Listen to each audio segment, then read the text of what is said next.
వ్యవసాయం చేసే వాళ్ళకి అంతర పంటలు ఉండవు.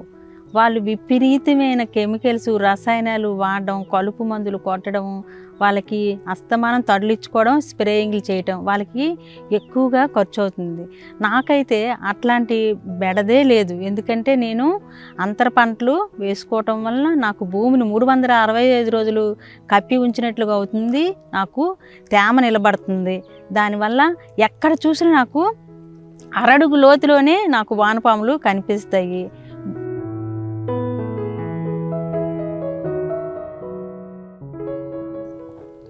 అందరికీ నమస్కారం. నా పేరు పెద్దింటి యశోదమ్మ. నేను మాస్టర్ ట్రైనర్గా 7 సంవత్సరాల నుంచి వర్క్ చేస్తున్నాను. పార్వతీపురం మన్యం జిల్లా, సాలూరు మండలం, మామిడిపల్లి గ్రామం. నేను ఏ గ్రేడ్ మోడలు 80 సెంట్లు తీసుకొని వేయడం జరిగింది. నాది ప్రధాన పంట పత్తి. ఈ పత్తిలో అంతర పంటలుగా నేను దుంపజాతి, ఆకుకూరలు, కూరగాయలు, పండ్ల జాతి, పప్పు దినుసులు అన్ని రకాలు కూడా పెట్టుకోవడం జరిగింది.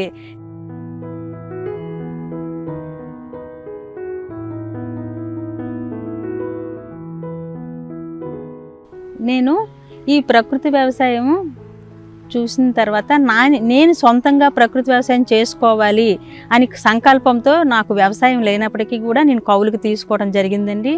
కౌలుకు తీసుకొని ఈ 80 సెంట్లు నేను తేలికపాటి దుక్కులతో స్టార్ట్ చేశానండి. తేలికపాటి దుక్కులు చేసుకొని ఘనజీవామృతం 400 కేజీలు వేసుకున్నాను.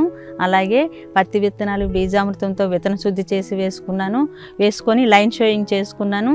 లైన్ షోయింగ్ తర్వాత అపరాలు వేసుకోవడం జరిగింది. తొలి గొప్ప అయిన తర్వాత 6 వరుసలకు 1 వరుస కంది పంట పెట్టుకోవడం జరిగింది. ఈ విధంగా నేను నాటుకున్న తర్వాత 30 రోజుల నుంచి ఆకుకూరలు రావడం జరిగింది. తర్వాత దుంపజాతి రావడం జరిగింది. కాకర, బీర, వంగ, టమాటా, చిక్కుడు, గోరు చిక్కుడు నాకు రావడం జరిగింది. అలాగే జొన్నలు, సజ్జలు కూడా తీసుకున్నానండి. ఈ విధంగా తీసుకున్న ఆదాయంతో నాకు పెట్టుబడికి పెట్టే 15,000 కూడా ఆదాయం వచ్చేసిందండి. అంతర పంటల ద్వారా వచ్చేసింది.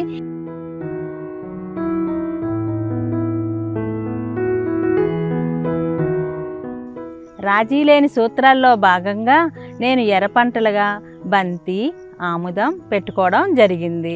పురుగు ఉధృతుల్ని తగ్గించడానికి లింగాకర్షక బుట్టలు, బ్లూ ప్లేట్స్ పెట్టుకోవడం జరిగింది.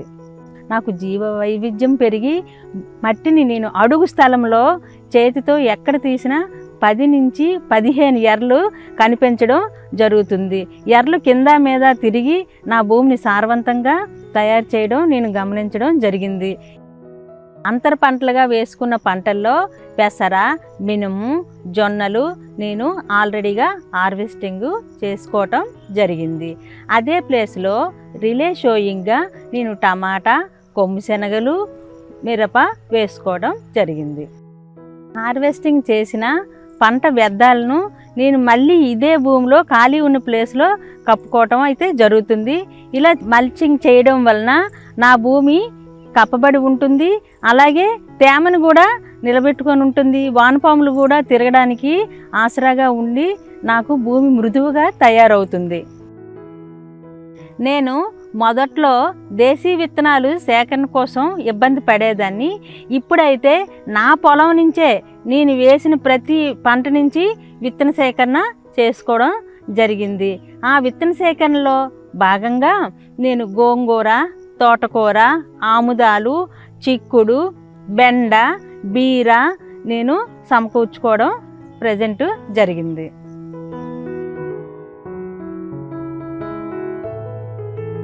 అంతేకాకుండా జొన్నల నుంచి నేను 6 కేజీలు విత్తనాలని సేకరించుకోవడం జరిగింది.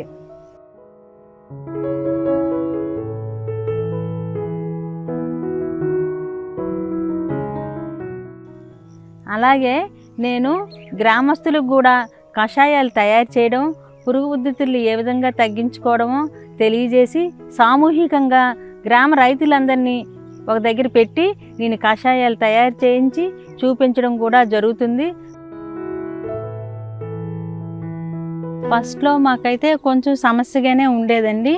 ఏంటంటే ఎక్కడి నుంచో ఆవుమూత్రం సేకరించడం, ఎక్కడి నుంచో పేడ తెచ్చి తయారు చేసుకునేవారు. కానీ అక్కడి నుంచి మడిలోకి షిఫ్ట్ చేసేసరికి మేము చేస్తే మా పక్క వాళ్ళు ఏంటి అలా చేస్తున్నారు, దానివల్ల ఇప్పుడు ఎంత దిగుబడి వచ్చేస్తుంది, అలా చేయడం ఏంటి అని అనేవారు. మాకు ఎవరైతే ప్రోత్సహించేవారు కాదు. కానీ మేము చేసి చూపించాలనే ఉద్దేశంతో ఈ విధంగా పండిస్తే మనకి ఏమైనా లాభం కలిసి వస్తుందనే ఆశతోటే మేము స్టార్ట్ చేసామండి. అలా చేయడం వల్ల మాకైతే ముందు ఖర్చు తగ్గినట్టుగా అనిపించింది. ఎందుకంటే వీటికి ఏం ఖర్చు లేదు. మూత్రం సేకరణ, పేడ సేకరణ చేసుకోవడం, తేవడం, మడిలోని ఘనజీవంతం, ద్రవజీవంతం వేసుకోవడం ఇట్లా స్టార్ట్ చేసామండి. అయితే ఇంకా ఏదైనా ఎక్కడైనా చిన్న చిన్న తెగులు గట్ట ఏదైనా వస్తే మజ్జిగ స్ప్రే చేస్తే పోతుందని చెప్పడం జరిగింది. దానివల్ల మేము ఉపయోగం ఉందా అనుకొని మజ్జిగ స్ప్రే చేయడం మొదలు పెట్టామండి. ఆ మజ్జిగ స్ప్రే చేస్తే తెగుళ్ళు, పురుగులు కంట్రోల్ అవడమే కాకుండా మాకు పూత పిందు కూడా నిలబడ్డ స్టార్ట్ అయ్యిందండి. అమ్మో ఇది ఇంత బాగుంది, ఇదే మనం అప్లై చేసుకుందామని ఒక్కొక్క పంటకి 2 సార్లు స్ప్రేయింగ్ చేయటం జరిగిందండి.